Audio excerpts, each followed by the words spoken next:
It is June 21st, 2018. We're here at 8798 Lake Ashmere Drive in San Diego, California, 92119. We're here on the rooftop of the house. We walked the perimeter and we found no clean outs for the sewer line. We did see one clean out on the wall for the kitchen that's embedded in the stucco. Not sufficient to inspect the main. So we're here on the rooftop going through the master bathroom vent. This is the 3-inch original cast iron vent for the back master bathroom. This will lead into the very beginning of the sewer main system for the house. There is a hall bath that's in line with this right next, so that will be the next piping that will come across from here. Here's where the toilet empties into the line right there. We did flush each toilet one time about 15 minutes ago to put some water into the pipes because the house is vacant. We wanted to make sure we had some water in the system to see if there's any sags or bellies or areas that hold water. So here the vertical pipe is transitioning into the horizontal. So we're now in the original horizontal line. This is the original 3-inch cast iron main. There's a vertical T-junction right there. That's where the shower and sinks are emptying into for that bathroom. Continue down the line here.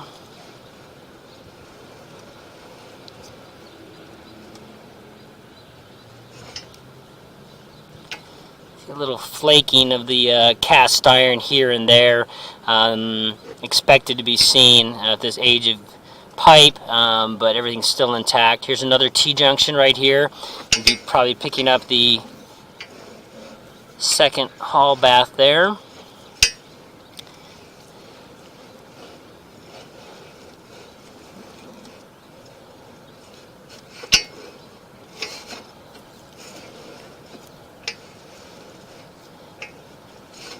You can see there's little deposits on the bottom of the pipe where there's little undulations.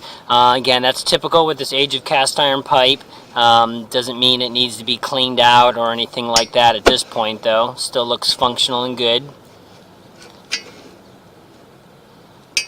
Looks like this might be our other T-junction right there that we're passing. Some little buildup and debris from everything that goes down the pipe here. We've actually got some hard buildup on there. We've got a centering guide on our camera, so it creates a little bit of width and tries to keep it off the bottom of the pipe a little bit better. We may have to pull our camera out to go ahead and get by this junction.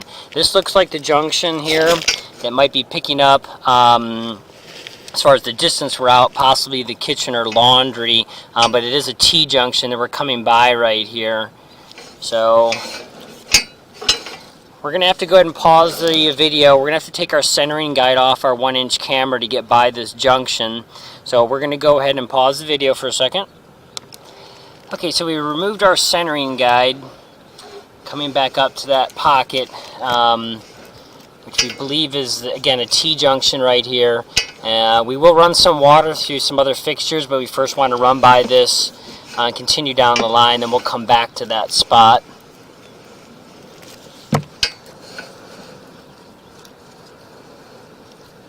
Again, some deposits and scale buildup on the bottom and walls of the cast iron, but nothing again that's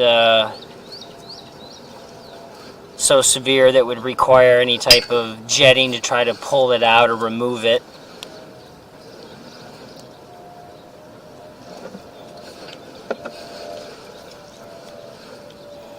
And that's why you see these little pockets of water again in the line, because you got those hard buildup areas like that right there. So it acts like a miniature dam holding everything in.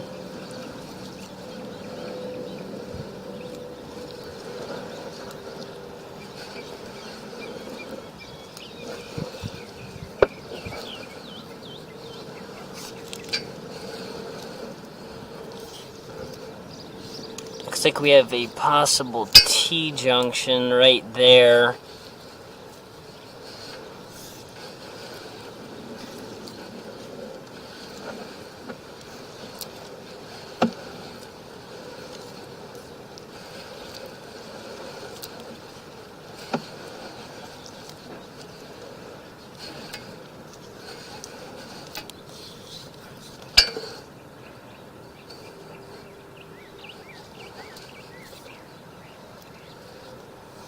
Again, we can see a little bit of flaking of the wall of pipe here, a little corrosion, but still nothing that's warranting replacement or any repair at this time, just old cast iron.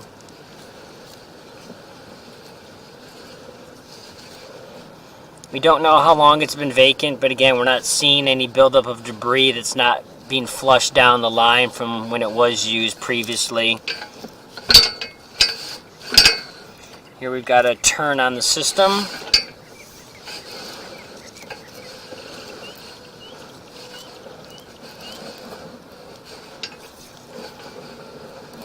Again, just some deposits and buildup on the bottom of the pipe there.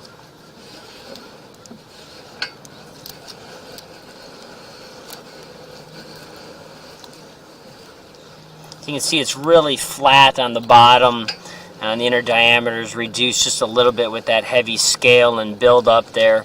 It's heavier after this turn than it was before this. Okay, and so right here we have our property line clean out. So again, we walked the property, we didn't see any clean outs. This would have been the clean out they used for test purposes when they built it, and they usually didn't ever bring it to surface. We'll locate where this is at, the line, in case clean outs need to be put in, or if the line that we're in ever needs to be jetted, they'll want a clean out that can go in the opposite direction from the end of the line back towards the house to scrape and clean that pipe. So we'll locate where all this is at, but we're going to continue down the line right here. So we're coming down at a 45-degree angle. We're headed vertically down right now to go deeper. And then here's the corrected 45-degree elbow. Becomes a true horizontal pipe again. And usually at this spot, it's going to turn into clay pipe. Try to push through that. There we go. So this is now clay pipe. So we're inside 4-inch clay pipe. So we went from 3-inch cast iron. You can see the diameter looks larger, and of course it's nice and clean and open because the clay won't get buildup of deposits in it like the metal pipe will. So we'll cross this clay to make sure we don't have any root intrusions. A little bit of standing water there in the line here. And this pipe here is already in the street where we're at. So okay, so we have one root intrusion right here. So you can see we've got a small root intrusion on the left side of the pipe there. A little bit maybe trying to get in from the right side. There's some really tiny ones, but that's one intrusion there. So you can see again, for the perspective of the 4-inch pipe, it's not blocking very much. At this time, it would not require any hydrojetting or snaking. You can see we're out almost 100 feet already from the vent. So you wouldn't ever be able to snake at this. You definitely would want to expose the property line clean out that we're going to locate. And there is a foaming chemical treatment that can be put down the line by the homeowner. It's inexpensive. It can be done every 9 to 12 months. And that can kill off these roots, and it keeps them from growing back in the line. So that would be a recommendation at this point. But we're going to go ahead and push down the line. We should be getting relatively close soon to where this lateral ends. So you can see a tiny, tiny bit of roots on the left-hand side there. Okay, and here's our turn right here on the line, and it's where we're dumping into the city. So this is the end of this lateral line. So again, it's a little over 100 feet, about 108 feet out from the top of the vent itself. So we're going to go ahead and pull back on the pipe right here. So again, we have that really small intrusion there, and as we come back, we're going to go ahead and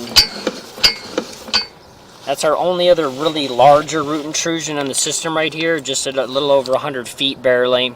So this is out in the street, and what we're going to do is pull back to the clean out so that we can go ahead and mark and locate that. So it's going to be recommended to go ahead and expose that clean out in the cast iron so that the foaming chemical can be put down from that spot, and if it ever did require any snaking or jetting, there'd be an access point. The chemical, you'd have to use large quantities to go from the toilet or vent line, and again, this is too far out to ever be snaked. And same thing with the hydrojetters, can get out this distance, but it's not as convenient and easy. so the cost would be more expensive. So again, that pocket of a little bit of water right here in the clay is not a concern. No debris is stacked up in there from all the years of use. It is a smooth pipe, so it's not really a problem. And it's not that deep as far as the amount of water being held.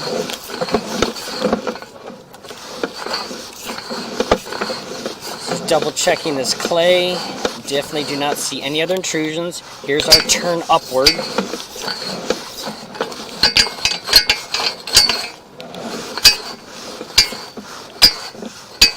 Okay, so we're coming across. Here's our clean out T-junction. Our camera's got a little bit of debris on it. We'll wash that off by flushing the toilet once. So here's that buried clean out. We're going to go ahead and pause the video and locate where the pipe is at and how deep it is.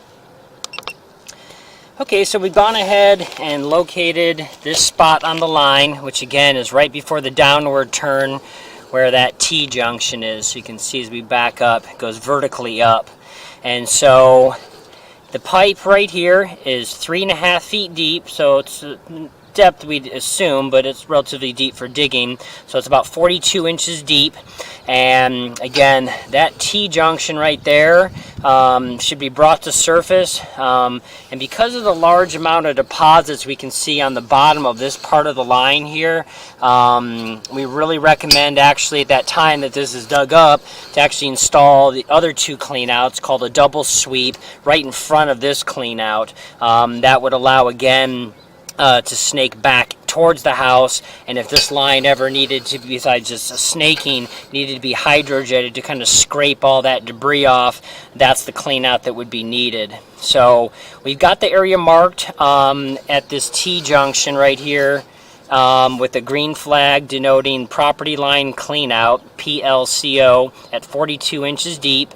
And we've got some markers out there, and we'll bring our camera down to ground level to show that. But what we're going to do now is go ahead and attempt to go down the kitchen line. We're going to see if our camera can go down the vent if it doesn't have a lot of turns. And then we will also go ahead and inspect the laundry line, because that's completely separate from the garage running across before it ties into the main. So we're going to leave this camera and push rod in the system so that we can see where the other ones dump into that part of the T-junction into the system.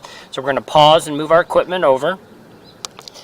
Okay, so we have a very small camera that's actually just 0.61 inches in diameter to try to get through these small lines here for the kitchen and laundry. So it's not self-leveling, so the image is not going to always be upright. So right here is our kitchen vent. And if it doesn't have any turns and it's a straight shot down to where the trap arm catches it, we're going to be able to hopefully get it down this. And it does look like we've got one turn right there. So again, we can't guarantee, but we'll give it a try here. So here's our second turn before it makes its vertical down to try to catch the drain itself. Okay, so we've made that turn. We've now entered part of the line. So you can see there's a lot of debris. That's going to be typical with every kitchen line. So what we're going to do is we're going to go ahead and pause for a second and run some water down the line while we're trying to get this camera down the pipe. Okay, so you can see coming up here we have water running, and it's coming up to the T-junction where the trap arm enters into the line. So again, we might lose our image, but we want to try to get through this, and we're going to need that water running to possibly move and get the debris out of the way if there's any more buildup than what we're seeing even right here. It is a short run from where the kitchen comes together with the main. It's not a very far distance, so if we can get across and down, it shouldn't have to run very far before it ties in. Okay, so not too bad right there with the amount of debris. So we actually have a complete image right there, pretty good even with the water running. So you can see the line is nice and open. Here we have a small turn on the line. Losing our image just a little bit there. Again, to be expected with older kitchen lines. Okay, it looks like this is the T-junction already, so kind of back up. So you can see the water is going to be in our way, but here's where this 2-inch line appears to be making its turn and dumping into the main itself.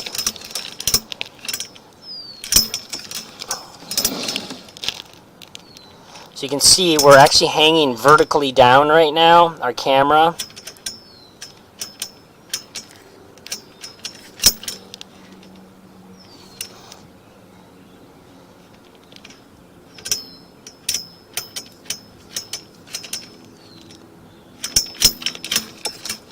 Okay, and there's our push rod from our other camera that we left in there, as we mentioned. So there's our push rod. We're now in the main sewer itself. So this kitchen line is completely functional. We're going to go ahead now and stop the water so that we can see if there's anything we didn't notice while the water was running past any of those sections. So we're going to pause the video. Okay, we stopped the water, and we're going to pull back just a little bit on the line here. We're not going to go back all the way right now, because what we're going to go ahead and do is we have a second very small camera, not as a stiff push rod, but we're going to go ahead and leave this camera right here, and we're going to try to push our other camera through the laundry to see if it actually junctions into this kitchen or if it's a completely separate line all on its own. So we're going to pause the video and move over to our third camera. Okay, so we're here over the garage, so you can see that's our other little camera right there by the vent across. Right here is our laundry vent. We'll see if this camera can make it down through here. This vent is a straight pipe. Here's our turn and the cast iron, where it's going to make a transition across. Looks like there's a little bit of buildup in the pipe there. The camera's kind of actually turning on itself.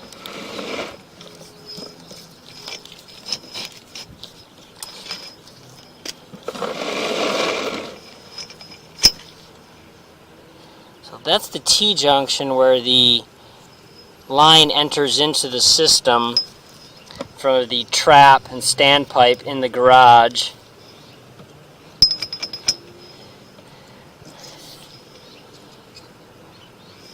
Let's see where I think we have.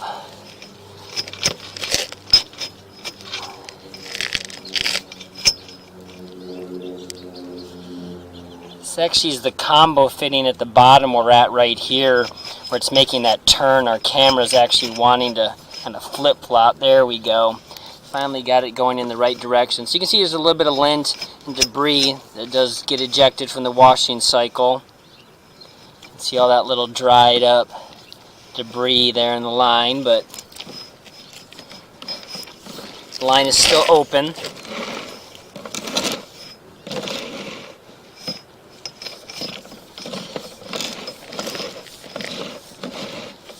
And some small debris and buildup. Not saying that it has to be snaked right now, but there's a little bit of buildup in there. Eventually it's going to need to be snaked sooner than later on this particular line.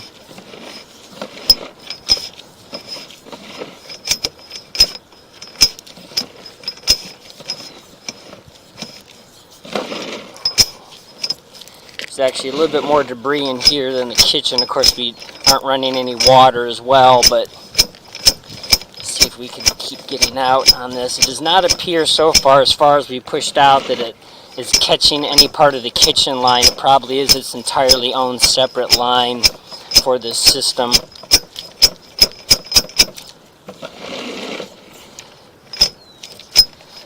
Okay, so we're having some difficulty getting all the way out.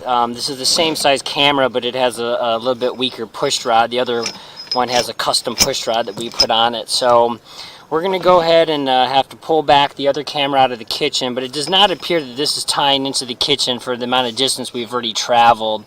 Again, you can see a lot of buildup in this, so we are going to recommend that the laundry line to be snaked and cleared before its use. So we're going to pause the video. Okay, we're back in the kitchen line again. We've moved our equipment back over, so we're going to pull back across this line here, see if there's anything we missed while we had the water running.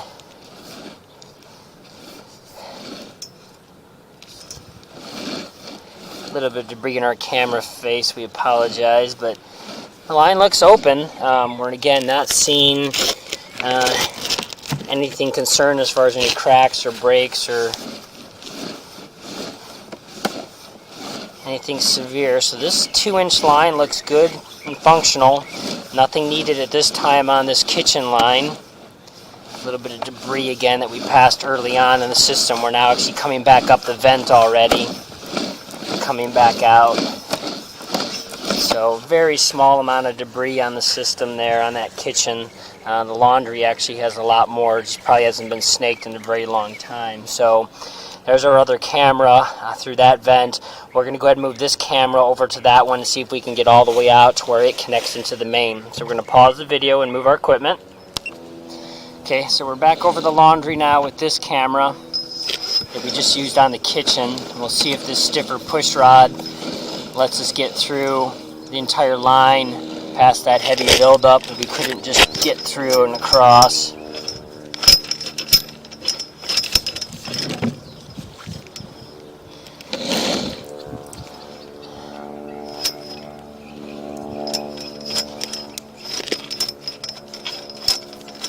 Same initial issue, we're just having trouble getting the camera since we don't have any rotational effect to get through this turn on the line without wanting to go in the opposite direction at this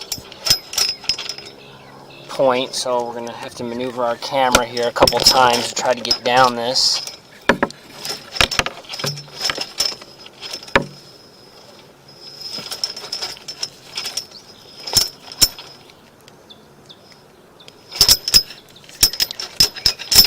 Okay, we're back down across this again. So this is all what we've seen already. So we're moving relatively quick at this point. Get through that heavier debris.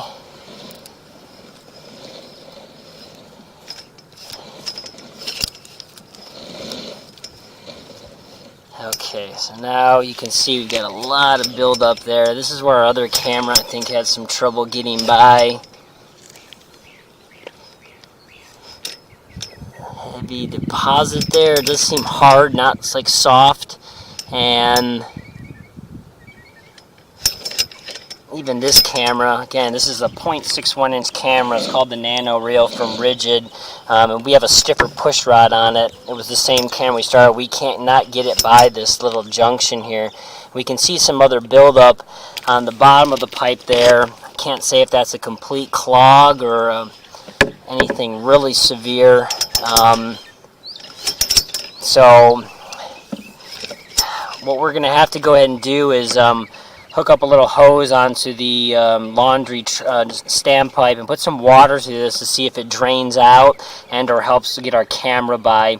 If not, then this line's going to need to be snaked and even possibly even a small hydrojetter and then recambered again to make sure there's no major issues right here.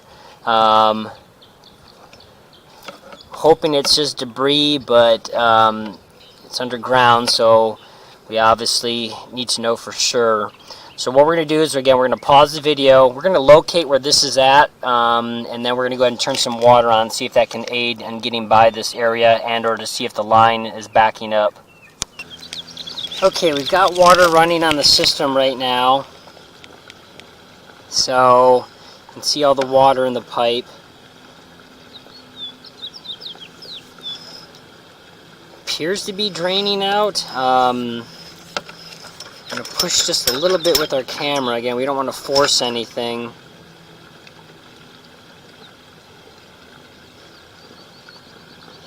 See, that's some really hard debris. I don't know if it's pieces of the pipe or some other objects. It looks like the water's getting by there. You can see the flow getting across there. But there you go. With all that water, we got a pretty crystal clear image there, as good as you can get. So the water is escaping by this area, but we cannot get the camera by. So this needs to be snaked and cleared.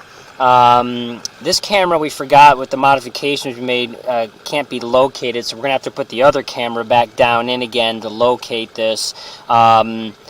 And we'll see where this is at, because again, our concern is that if there is something broken or collapsing here in the walls of the pipe, this will have to be dug up and will be a small expenditure, of course, to get that done. So it is draining out right now, but again, with all the suds that would get emptied and the high volume really fast, from a machine, it could back up and flood out into the garage. So obviously all lines have to be nice and open, of course. So we've got that heavy buildup. So we're actually going to go ahead and now pause the video again and put our other camera in to get to the same spot so we can locate it. Okay, so we just kept pushing before we started recording with this camera because we thought we were just going to use it to locate, and the push rod is a lot looser, more flexible, and actually we were able to get all the way out. So as you can see right here, here's our other push rod into the main. So we were actually able to get this one. It either pushed that debris out of the way or jumped around it because of its flexibility. So we'll back up here just a second. So yeah, there's our other push rod that we again left in from the toilet. So we're going to go ahead and shut the water off and we'll pull back on this line. Okay, so we shut off the cold water that we were running, and so again, there's our push rod. So we were able actually to get this all the way into the main. So we'll now go ahead, pull back on this. A little chunky debris there. We'll see if we pass that really large debris that we couldn't get by with both cameras originally, but the water let us get by. I think that, well, it just might be one area. It's hard to say. That could be it right there. That might be that one really bigger spot. We were out quite a distance with our other push rod, so I think that was it. And that could be another area again. So you can see there's still a lot of these pockets here. Oh, that might be the spot right there. We apologize. That looks like that really big area. So it does look like the line is still completely intact. It's just a lot of heavy buildup in there. It's probably just never been snaked. The kitchen actually looked really good in comparison, which is rare, but that's probably because that has been snaked over time more so. So again, we do recommend that this laundry line be snaked out. And the optimal way would be from the rooftop actually, and running tons of water through the standpipe with a hose to really wash that debris out. But you can take apart the trap and the standpipe and go through that end as well, of course. But the pipe, I believe, is all together, so it'd have to be kind of cut into a little bit. But either or. So again, coming back on the line, just a lot of buildup in there. The line is functioning with the regular water running through, but we can't guarantee with the suds that the suds won't want to bubble out from there with those heavy pockets we saw. So that's our recommendation. So we're now just coming back up through the vent top right now. So you got some water on our camera lens there, a little droplet. Okay, so we're back out here. So that concludes this recording. We're going to go ahead and move down to the ground level to go ahead and show where the property line cleanout that we located is for the recommended cleanout to help maintain those roots for the future. Okay, so we moved our camera equipment down to the ground level here, so we just want to show across the front yard, literally right next to where the real estate agent sign post is, that yellow disc, and then here's our green flag. That's denoting again where that horizontal line has the T-junction buried underground for the transition to a vertical pipe, and is a buried property line cleanout. And you can see those two red discs, that's the path of the pipe. So as we kind of pan back a little bit, so those two red discs going across, and in the shadow there, we'll leave the flag in the ground to denote where that's at. So that's about 3 feet in front of the sidewalk. So again, we recommend bringing that to surface, and then where the red discs are, installing a two-way cleanouts there, in case this other cast iron with a real heavy scale and buildup of deposits needs to be jetted and scraped clean eventually at some point. We do recommend again that the laundry in the garage be snaked out, and I'm sure the home inspector noted the hot angle stop shutoff valve for the laundry has a small drip. We use the cold one to put some water down the line, and it has a small drip as well now. So we shut the house water off right here in the corner of the garage, and we'll notify the real estate agents. I'm sure the home inspector noted, but in the garage, in case somebody does ask, we just want to mention that the standpipe and the trap in the garage for the laundry are 1.5" ABS plastic. Code does require 2". However, it's just because of the age of the home. At that time when it was built, they only required 1.5". So the piping that was tied into or replaced ones is still 1.5 inches because back then that's what they were allowing. There is some polybutylene water pipes we saw in the garage off the filter system, so eventually that is also a failure point, of course, for most water systems at some point, so we're sure the home inspector denoted that as well. So that concludes the recording for this property.